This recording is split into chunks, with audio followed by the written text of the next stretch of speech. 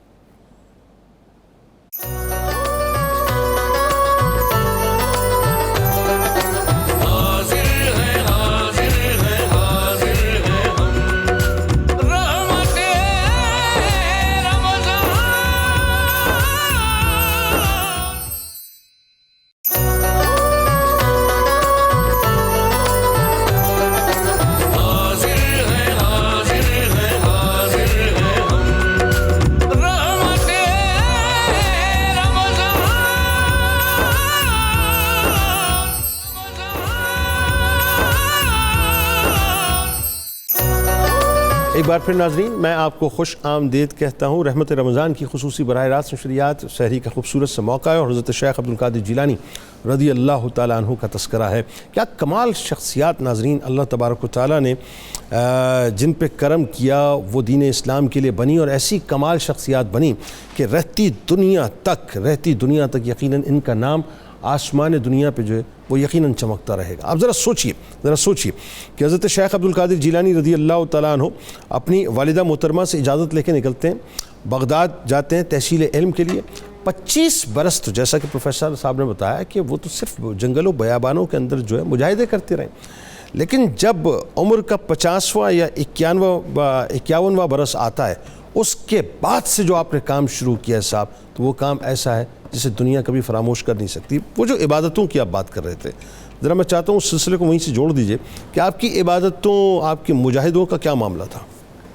ان کی سیرت میں اگر ہم واقعات پڑھیں، ایک تو کہنے کو جنید صاحب یہ ویسے تو ایک جملہ ہے، لیکن اس کی ذرا معنویت چیک کریں کہ اللہ کا وہ بندہ جو عشاء کے وضو سے صبح کی نماز 40 سال تک پڑھ سکتا ہے، اللہ اکبر، تو اس کی ذرا گہرائی کا اندازہ تو لگا بالکل ٹھیک ہے۔ اللہ تعالیٰ نے کیا حسن پارا وہ بنایا تھا کہ جس کو عبادت کے ساتھ اتنی محبت تھی، اور پھر لوگ کہتے ہیں کہ آپ قرآن کی اتنی زیادہ تلاوت کرتے تھے، آپ 17 قرات کے باقاعدہ قاری تھے۔ اللہ، لوگوں نے ایک دفعہ سوال کیا، حضور آپ تو پکے حافظ بھی ہیں اور کثرت تلاوت سے آپ قرآن مجید کو کھول کے دیکھتے، تو اس کی کیا وجہ ہے؟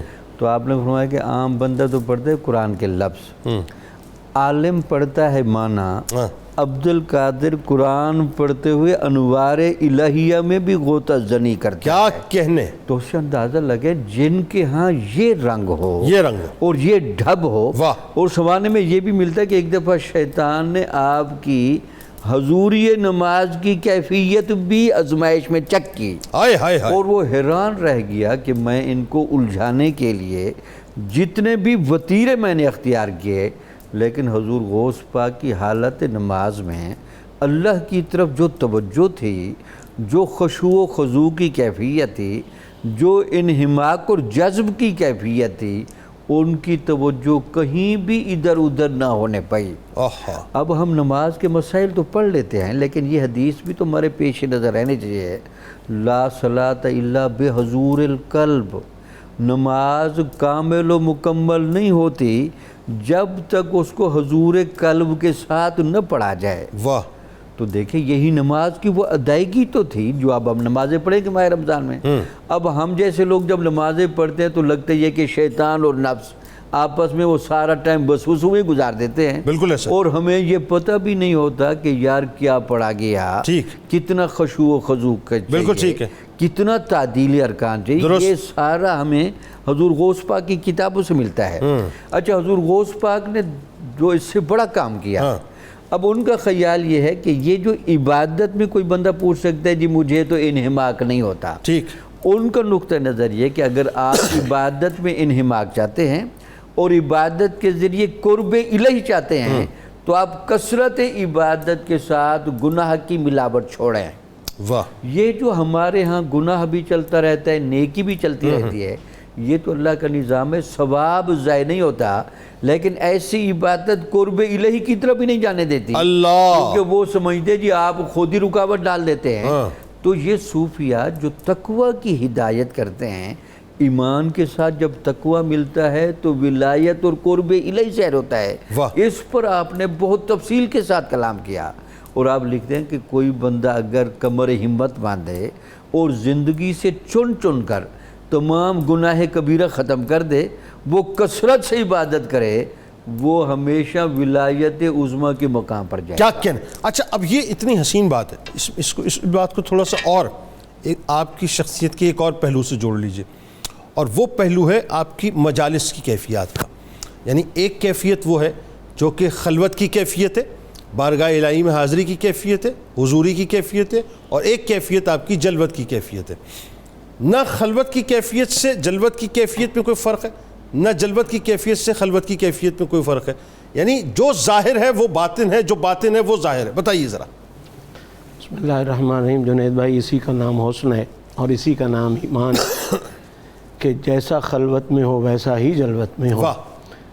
حضور غوث الاعظم جیسی ہستی کے لیے تو بندہ بات کرتے ہوئے بہت اپنے آپ کو تہی دامن محسوس کرتا ہے. یقیناً، اور بڑا محتاط ہونا پڑا. آپ کے کس زاویے کو بندہ مرکز بنائے، کدھر جائے. اب بات ہو رہی ہے آپ کی مجالس کی اور آپ کی مجالس کی کیفیات کی. تو قبلہ فیض اصل میں وہی ہوتا ہے جو آگے تقسیم ہو. واہ. ایک بندہ خود بڑا کمال کا ہے اور اس کا فیض آگے نہیں جا رہا تو وہ مقابلے میں پھر اس لیول پر نہیں آ رہا کہ جو لوگوں کو تقسیم کر رہا ہے. حضور غوث پاک کا کمال تو سارے ہی کمال ہیں. میں سمجھتا ہوں کہ کمال کا بھی کمال یہ ہے کہ جتنا فیض آپ سے پھوٹا ہے شاید تاریخ ولایت میں کسی سے اتنا فیض نہیں پھوٹا. یعنی یوں سمجھ لیں کہ وہ جو ہم نے کلام سنے ہوئے ہیں نا کہ وہ یک زمانہ صحبت با اولیاء بے طرز 100 سالہ طاعت بے رہا، کہ ایک ولی کے پاس اگر آپ ایک لمحہ بیٹھ جاتے ہو تو 100 سال کی عبادت سے افضل ہو جاتا ہے.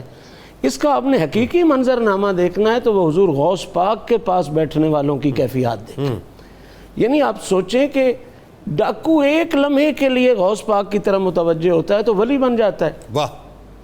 وہ کرتا چوری کرنے آتا ہے، نیت کس کے ساتھ آتا ہے؟ تو آپ کی مجلس کا فیضان دیکھیں کہ جب تک اسے کتب نہیں بنا دیتے اسے وہاں سے نکلنے نہیں دیتے.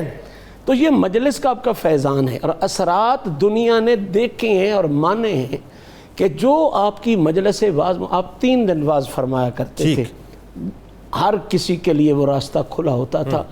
ایک جمعہ کا دن تھا، ایک اتوار تھا، ایک منگل تھا. 2 دن آپ اپنے مدرسے میں کرتے تھے، ایک دن اور خانقاہ کی جگہ پر کرتے تھے. تو اور اس میں کہتے ہیں کہ 70 ہزار افراد وہ اسی طرف آ رہا، مجلس کی کیفیت میں اسی طرف آ رہا. اب دیکھنا یہ ہے کہ سامعین پر اس مجلس کے اثرات کیا ہیں اور خود جو واز کرنے والا ہے اس سے کیسے فیض کے چشمے پھوٹ رہے ہیں. اگر اجازت دیں 2 کالز لے کے اس کیفیت کو جاری رکھیں. محمد نعیم صاحب لاہور سے، السلام علیکم. وعلیکم السلام ورحمۃ اللہ وبرکاتہ. آپ سب کو اور امت مسلمہ کو رمضان مبارک اور پہلی شہری کی بہت بہت مبارک ہو. آپ کو بھی بہت مبارک جناب، فرمائیے. اچھا، عرض یہ ہے آپ سب سے کہ قرآن مجید اور حدیث پاک کی روشنی میں مجھے جواب دیجیے گا اس سوال کا. عرض ہے کہ بھی یہ اکثر ہم جب دیکھ رہے ہوتے ہیں پروگرام تو دعا مکمل نہیں ہوتی تو ایڈورٹائزمنٹ شروع ہو جاتی ہے. اسی طرح ابھی اذان مکمل نہیں ہوتی، ایڈورٹائزمنٹ شروع ہو جاتی ہے. اس کے بارے میں آپ کیا بیان کریں؟ اچھا، آپ کی بات مکمل ہے، بہت شکریہ آپ نے ہمیں جوائن کیا. اس کا جواب میں ہی آپ کو یہ دیتا ہوں. یہ پاسبل ہے ہی نہیں. اذان مکمل نہ 92 ایکچولی میں کسی اور چینل کی بات نہیں کرتا، میں اپنے چینل کی بات کرتا، 92 کی بات کرتا ہوں. مجھے پتا ہے کہ یہاں کیا ہوتا ہے اور کیا نہیں ہوتا ہے. یہاں بہت کچھ ہو سکتا تھا لیکن نہیں کیا جاتا. اور خاص طور پہ جب آپ صبح نور دیکھیں گے آپ کو ایک کمرشل اس کے اندر نظر نہیں آئے گا. دوسری بات یہ ہے کہ یہ جو اذان کا معاملہ ہے، ہم تو باقاعدہ پوری اذان، درود پاک، دعا، اس کے پورے ڈیکورمز، اس کا پورے ادب کا لحاظ اور خیال رکھتے ہوئے اس کے بعد ظاہر ہم کمرشل پہ جاتے ہیں. تو میرا خیال ہے اس کو اگر آپ دیکھیں گے تو آپ کو یقیناً بہت تشفی. میں صرف 92 کی بات کر رہا ہوں. اچھا، اب آئیے صاحب، ایک اور کالر ہے محمد سرور صاحب خاریاں سے. السلام علیکم. جی وعلیکم السلام. السلام علیکم. جی وعلیکم السلام. میرا خیال ہے ذاکر صاحب بات کر رہے ہیں. ہاں جی ذاکر حسین. جی ذاکر صاحب کہاں سے کال کر رہے ہیں؟ اوکاڑا سے. اوکاڑا سے، فرمائیے. جی والدہ کے لیے، میرے والدہ کی نا ڈیتھ ہوئی ہے یہ 3-4 دن پہلے. انا للہ. تو ان کے لیے میں نے روزے رکھنے قبول ہو جائیں گے؟ ارے بالکل آپ کو بتاتے ہیں. بہت شکریہ آپ نے ہمیں جوائن کیا. یاسین صاحب ہمارے ساتھ ہیں. السلام علیکم. وعلیکم السلام. جناب. سر میں نے سوال کیا کہ اگر آمدنی کم ہو تو بیوی خرچہ کم سے کم کیسے کر سکتی؟ نہیں کیا ہو، میں سمجھا نہیں. آپ ٹیلی ویژن کی آواز کو بند کر دیں پلیز. بالکل بند کر دیں. آپ فرمائیے کیا پوچھ رہے ہیں. ہلو. بولا بھی ہلو. جی فرمائیے. میں نے بولا بھی اگر آمدنی کم ہو تو بیوی خرچہ کیسے کم سے کم کرے؟ اچھا، آمدنی کم ہو تو گھریلو خرچے کیسے مینج کریں؟ اب یہ تو ظاہر ہے کسی ماہر معاشیات سے پوچھا جائے، لیکن ضرور آپ بتائیے. ایک تو یہ کہ والدہ انتقال فرما گئی ہیں، تو کیا ان کے لیے وہ روزے رکھ سکتے ہیں؟ ہاں، فرضی روزے جو ان پر فرض ہیں وہ یہ رکھیں گے، اور ان کے لیے نفلی روزے رکھیں گے جن کا ایصال ثواب ان کو. بالکل ٹھیک. اچھا، اب یہ جو سوال ہے نا، اس کو میں اگر اس کا تھوڑا سا اینگل میں چینج کر کے بات کروں. آج کل مہنگائی بہت زیادہ ہے، مسائل بے انتہا ہیں، آمدن لوگوں کی بہت کم ہے، اور مزید جو ہے مہنگائیاں بڑھتی جا رہی ہیں. اللہ تبارک و تعالیٰ بس عقل سلیم عطا فرمائے کہ جن کو اللہ تعالیٰ نے طاقت و کرسی دی ہے وہ سمجھیں اس بات کو کہ لوگ بہت پریشان. اس صورتحال میں ایک عورت کو کیا کرنا چاہیے، گھر کے مرد کو کیا کرنا چاہیے؟ میں تو پھر بھی اس کا سوال کا وہی جواب دوں گا کہ جو ہماری سارے نقائص کی بنیادی وجہ ہے، اللہ تعالیٰ نے اپنے حبیب پاک کو بے مثال طاقتوں کا مرکز بنایا، بے مثال اختیارات بنائے، لیکن حضور نے زندگی بھر سادگی اور عاجزی کو نہیں چھوڑا. قناعت، اتنی پوری کائنات کا مالک ہو کے تو سادگی کی حد تھی. اور ہمارے پاس اب کوئی حل نہیں ہے، ارباب اقتدار کا کام ہے کہ وہ کس طرح مینج کرتے ہیں. ہم جو مخلصانہ مشورہ دے سکتے ہیں وہ یہی ہے کہ اپنے معاملات میں، اپنے گھر کے معاملات میں سادگی اپنا لیں. جتنی قناعت، جتنی آپ سادگی کرتے جائیں گے اتنی آسانیاں پیدا ہوتی بالکل ٹھیک ہے. یعنی اگر سموسے نہ بھی بنائے جائیں، پکوڑے نہ بھی بنائے جائیں تو افطار ہو جائے گی، کھجور سے بھی افطار ہو سکتا ہے. تو سادگی کی طرف جائیں، یعنی اپنی اصل کی طرف لوٹیں گے. جہاں نمک سے افطار کیا جاتا ہے، پانی سے افطار کیا جاتا ہے، تو شاید کچھ حد تک آپ اس معاملے کو یعنی جو اپنے طور سے کر سکتے ہیں، وہ یہی ہے. جن کی ذمہ داری ہے مطلب پورا نظام دیکھنا، وہ تو اپنی جگہ ذمہ دار ہیں، لیکن جو آپ کر سکتے ہیں وہ یہ ہے کہ سادگی کریں، اور اس سادگی میں پریشان نہ ہو کہ گاؤں ساتھ والوں نے تو سموسے بنائے ہیں، ساتھ والوں نے یہ کیا اور ہم نہیں کر سکے. ساتھ والوں کو نہ دیکھیں، مدینے والے کو دیکھیں. واہ کیا اچھی بات. اچھا، بات ہو رہی تھی حضور غوث الاعظم کی مجالس کی. حضور غوث الاعظم کی مجالس کے حوالے سے اور کیفیات کے حوالے سے بات کر رہے تھے. قبلہ کسی بھی مجلس میں کیفیت پیدا کرنے میں سب سے زیادہ اثر تو بولنے والے کا ہوتا ہے. بالکل ٹھیک. اب اس بولنے والے میں اثر کیسے آتا ہے، تو اس بات پر ایک غوث پاک کا اپنا ملفوظ موجود ہے. وہ کیا؟ اور اپنا عمل بھی اس پر. کسی بھی انسان کی گفتگو میں اثر اس وقت تک پیدا نہیں ہوتا جب تک اس کی گفتار کے مطابق اس کا کردار. واہ کیا اچھی بات. لما تقولون ما لا تفعلون. ہاں، ایسی بات کیوں کرتے ہو؟ پرابلم یہ ہے عصر حاضر کا کہ ہم بات بڑی اچھی کرتے ہیں، کردار کے عمل نہیں کرتے، خالی ہوتے ہیں. اب دیکھیں نا، گفتار کے غازی ہیں، کردار کے غازی نہیں. بھائی وہی کلمہ ہے، وہی لا الہ الا اللہ ہے، وہی محمد رسول اللہ ہے. 60 لاکھ بندہ اجتماع کر کے ایک بندے کو مسلمان نہیں کرتا. اور یہی کلمہ تھا خواجہ اجمیری کے دور میں، یہی توحید تھی، یہی رسالت تھی. اکیلا 99 لاکھ کو مسلمان کر دیا. اس لیے کہ اس نے جب کلمہ لوگوں کے سامنے پیش کیا تو کلمے پر عمل کر کے پیش کیا. کیا کہنے. حضور غوث پاک کی مجالس میں بھی اثرات کی بنیادی وجہ یہ تھی کہ غوث پاک جو واعظ فرماتے تھے وہ اس گفتار کے مطابق ہے، آپ کے کردار کا بھی کمال ہوتا تھا. بلکہ ایک بڑی سادہ سی روایت ہم نے پڑھی سنی ہے کہ ایک بی بی آئی اور آ کے عرض کرتی، حضور میرا بچہ گڑ بہت کھاتا ہے، تو اس کو آپ فرمائیں کہ گڑ نہ کھائے. تو آپ نے کہا کہ چلی جا کل لے آنا. اگلے دن وہ آئی تو آپ نے کہا کیا ہے، گڑ زیادہ کھاتا ہے، اسے گڑ زیادہ کھانے سے منع فرمائیں. تو آپ نے کہا اچھا بیٹا آج کے بعد گڑ کھا لیا کر لیکن زیادہ نہ کھایا کر. اس بی بی نے عرض کی، حضور یہ کیا تھی، کل ہی آپ فرما دیتے. میں چلی گئی. پھر فرمایا کل تک میری اپنی عادت یہ تھی کہ میں گڑ زیادہ کھاتا تھا، رات کو میں نے ارادہ کر لیا ہے کہ اب میں نے بھی گڑ میں کمی کرنی ہے. اب میں حق بجانب ہوں کہ میں اسے یہ نصیحت کر سکوں کہ تو گڑ زیادہ نہ کھایا کر.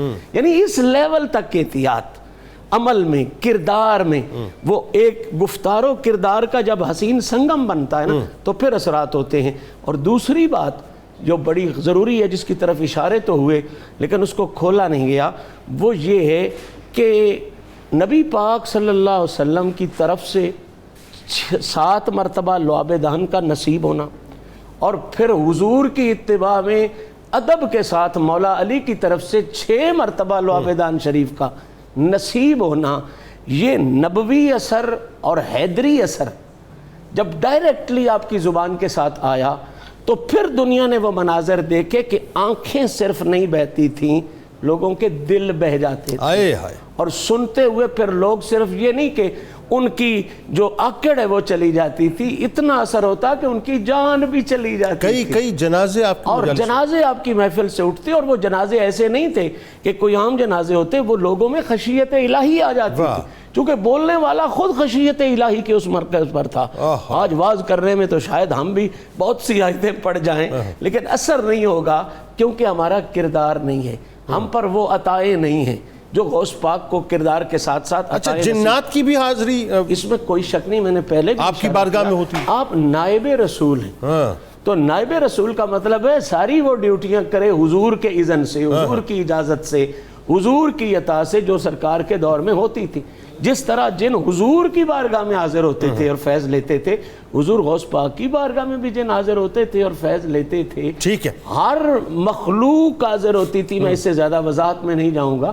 مخلوق ساری محتاج ہوتی ہے اللہ کے منتخب بندے کی، وہ خلیفت اللہ ہوتا ہے فی الارض، اللہ کی طرف سے منتخب. 400 علماء پروفیسر صاحب بیک وقت آپ کے ارشادات کو لکھا کرتے تھے، آپ کے مواعظ کو لکھا کرتے تھے. کیسے مواعظ، وہ کیسے ارشادات کہ آج بھی وہ ایسا لگتا ہے کہ بالکل زندہ ارشاد ہے، ایسا لگتا ہے کہ جیسے آج ہی کے معاشرے کی آپ بات فرما رہے ہیں اور آج ہی کے مسائل پہ بات کر رہے ہیں. بتائیے ذرا. سیدنا حضرت شیخ عبد القادر جیلانی رضی اللہ تعالیٰ عنہ، جیسا کہ ابھی ہمارے علامہ مشہدی صاحب فرما رہے تھے، علم کے ساتھ عمل یہ بنیادی حیثیت کا حامل ہے. اور پھر یہ جو ہم نے اختیار کر رکھا ہے کہ کسی کی شخصیت کو یہ دیکھیں کہ اس سے کرامات کا ظہور کیا ہوا.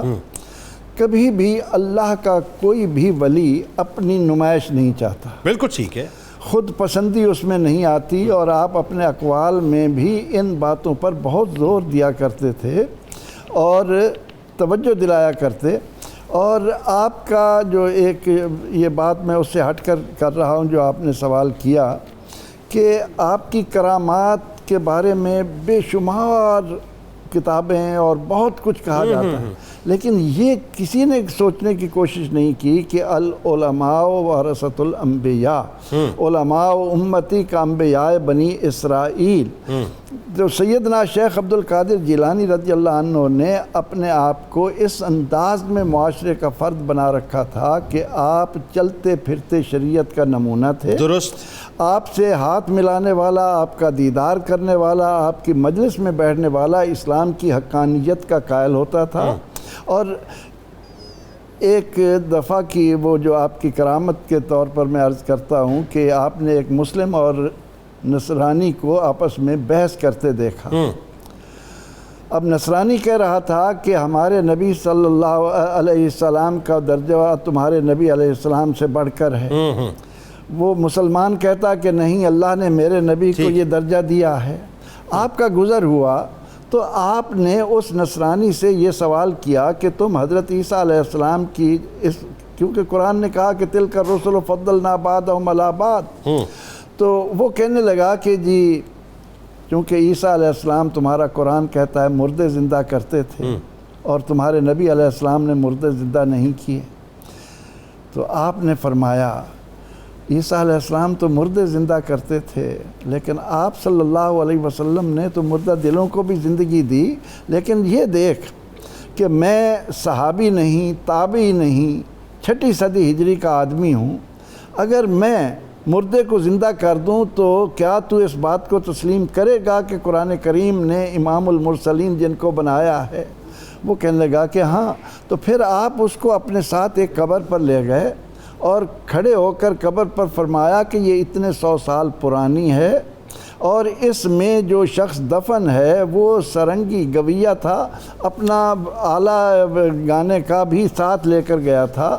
اب میں بھی اسے کن کہتا ہوں، وہ قبر سے باہر آئے گا اور اس کے ساتھ اس کا آلہ بھی ہوگا.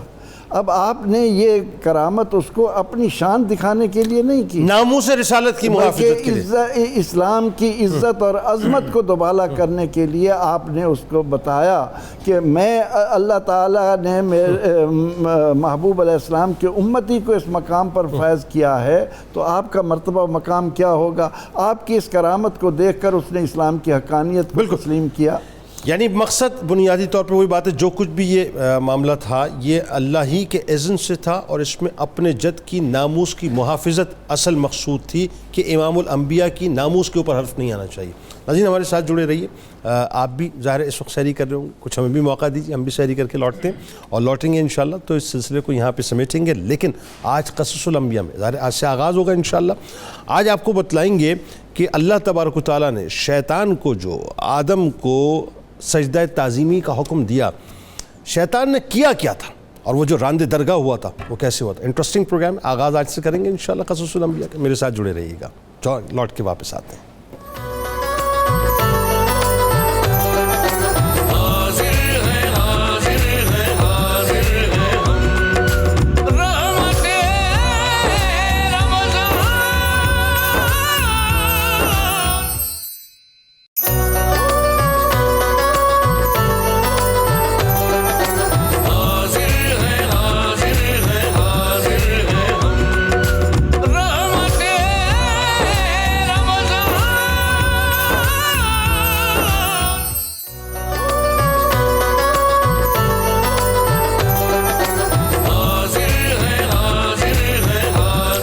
ایک بار پھر ناظرین میں آپ کو خوش آمدید کہتا ہوں۔ رحمت رمضان کی خصوصی براہ راست نشریات ہے اور قصص الانبیاء کا موقع ہے۔ آج سے آغاز کریں گے انشاءاللہ، اور زندگی نے اگر ساتھ دیا تو 30 رمضان تک انشاءاللہ یہ سلسلہ اسی انداز سے جاری و ساری رہے گا۔ اور آج گفتگو ہوگی حضرت آدم علیہ السلام کی تخلیق اور ان کو سجدہ تعظیمی کے حوالے سے، یعنی شیطان نے جو انکار کیا تھا وہ کیوں کیا تھا۔ بات یہ ناظرین کہ جب اللہ تعالیٰ نے حضرت آدم علیہ السلام کی تخلیق کا ارادہ فرمایا تو فرشتوں کو اس کی پیشگی خبر دینے کے ساتھ ساتھ یہ تاکید بھی کر دی کہ تخلیق مکمل ہونے اور روح پھونکے جانے کے بعد تمام فرشتے انہیں سجدہ کریں۔ اس بات کو اللہ تبارک و تعالیٰ نے سورہ ہجر میں یوں ارشاد فرمایا، اور وہ واقعہ یاد کیجئے جب آپ کے رب نے فرشتوں سے فرمایا کہ میں سن رسیدہ اور سیاہ بودار بجنے والے گارے سے ایک بشر پیکر پیدا کرنے والا ہوں، پھر جب میں اس کی ظاہری تشکیل کو کامل طور پر درست حالت میں لا چکوں تو اس پیکر بشر کے باطن میں اپنے نورانی پھونک دوں تو تم اس کے لیے سجدے میں گر پڑنا۔ سیدنا آدم علیہ السلام کی تخلیق مکمل ہونے اور ان میں روح پھونکے جانے کے فوری بعد یا فرشتوں کے سامنے آپ علیہ السلام کا مقام و مرتبہ ظاہر کیے جانے کے بعد اللہ تبارک و تعالیٰ کے حکم سے تمام فرشتوں نے سیدنا آدم علیہ السلام کو ایک ساتھ سجدہ کیا، لیکن ابلیس نے سجدہ نہ کیا اور تکبر کے طور پر یہ سمجھتا رہا کہ وہ سیدنا آدم علیہ السلام سے افضل ہے، اور اس جیسے انتہائی عبادت گزار فرشتوں کے استاد اور مقرب بارگاہ خداوندی کو سجدے کا حکم دینا حکمت کے خلاف ہے۔ اپنے اس باطل عقیدے، اللہ کے حکم سے انکار اور تعظیم پیغمبر سے تکبر کی وجہ سے وہ کافر ہو گیا۔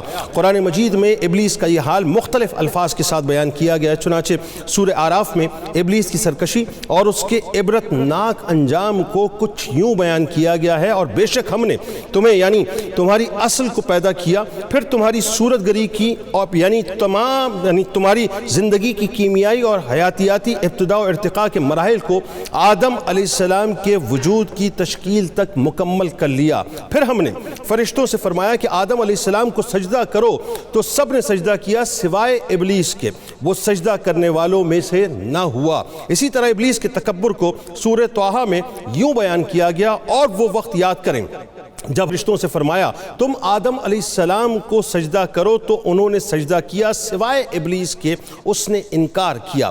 سیدنا آدم علیہ السلام کو سجدہ نہ کرنے پر جب ابلیس سے وجہ پوچھی گئی تو اس نے کیا جواب دیا، یہ بنیادی طور پر سوال بنتا ہے۔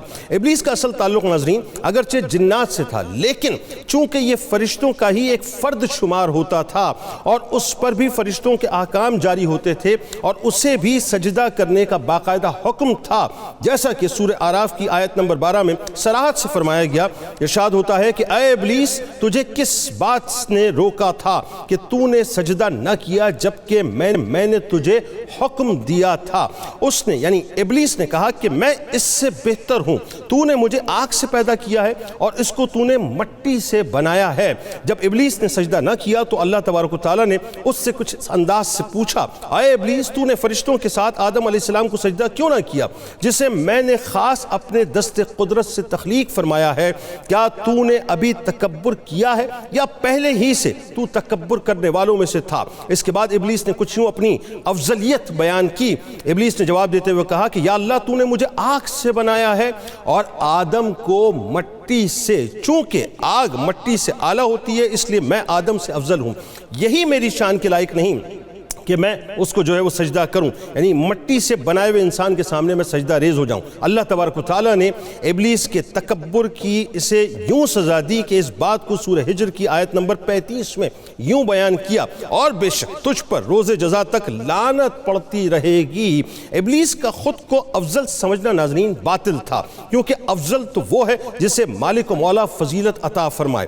اللہ کی بارگاہ میں فضیلت کا معیار اصل اور جوہر پر نہیں بلکہ مالک کی اطاعت اور اس کی فرما برداری پر ہوا کرتا ہے۔ نیز آگ کا مٹی سے برتر ہونا بھی صحیح نہیں، کیونکہ آگ کی صفات میں تیش، تیزی اور بلندی چاہنا ہے اور یہ چیزیں تکبر کا سبب بنتی ہیں، جبکہ مٹی کی صفات میں ٹھہراؤ ہے، عاجزی ہے اور صبر ہے۔ یوں ہی مٹی سے ملک آباد ہوتے ہیں جبکہ آگ سے ہلاک ہوتے ہیں۔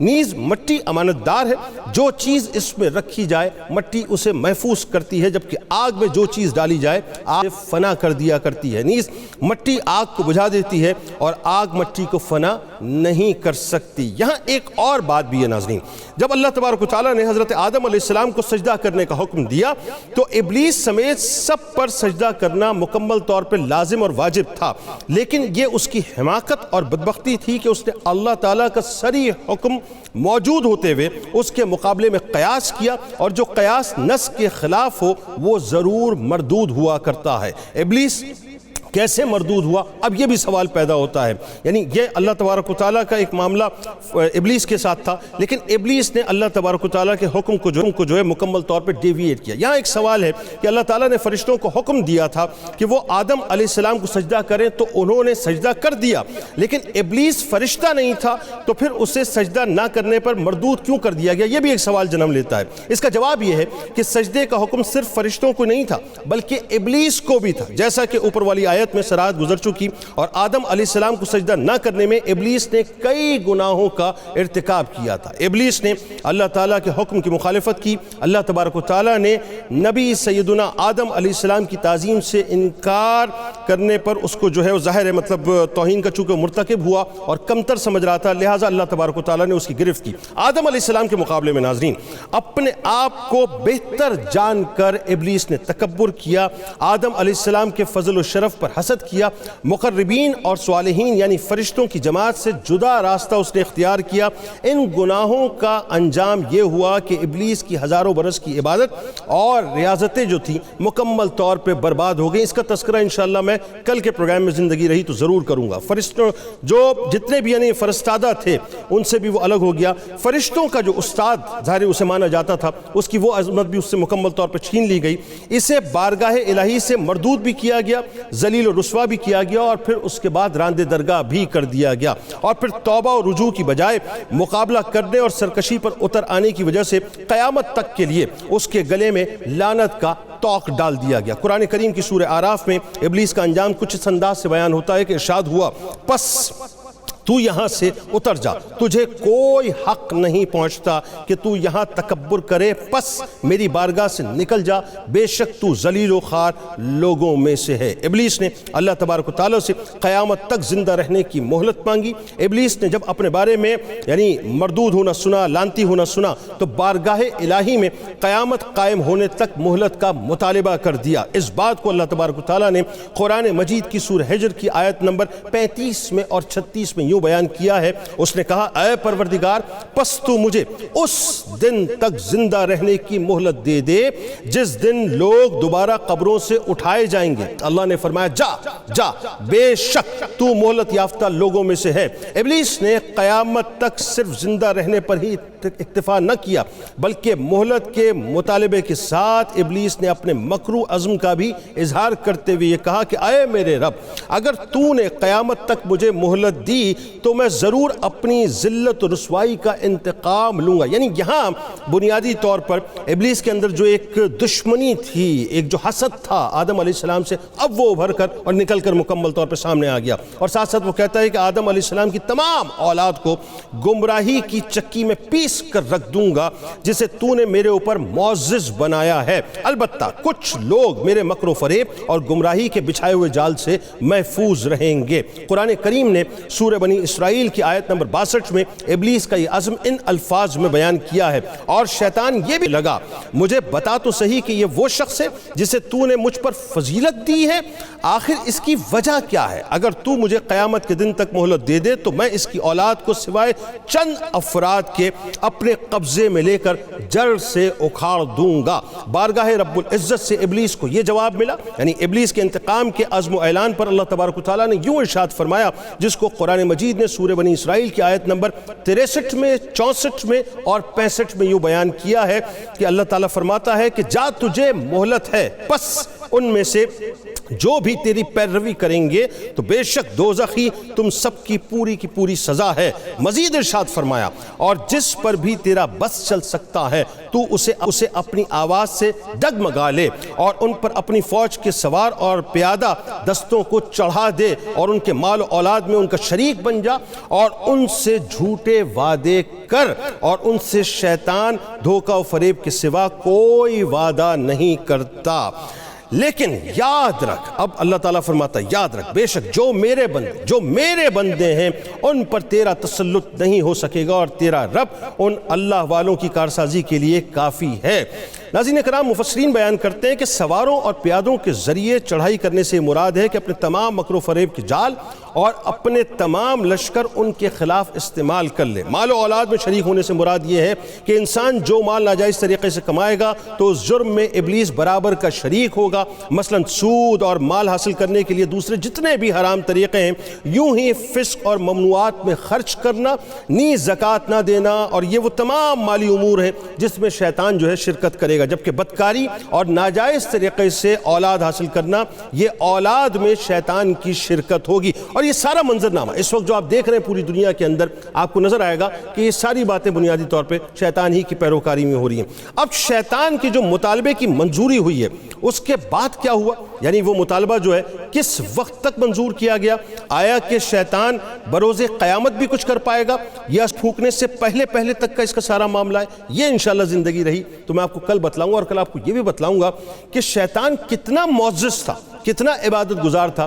لیکن وہی بات ہے کہ حسد، جلن اور یہ جو کڑن تھی، جو دشمنی تھی، اس نے اس کو لا کر ذلت کی پستیوں کے اندر غرق کر کے رکھ دیا. اس دعا، اس امید، اس یقین کے ساتھ اجازت دیں کہ اللہ تعالیٰ آپ کا، ہمارا، ہم سب کا حامی و ناصر ہو. اللہ حافظ.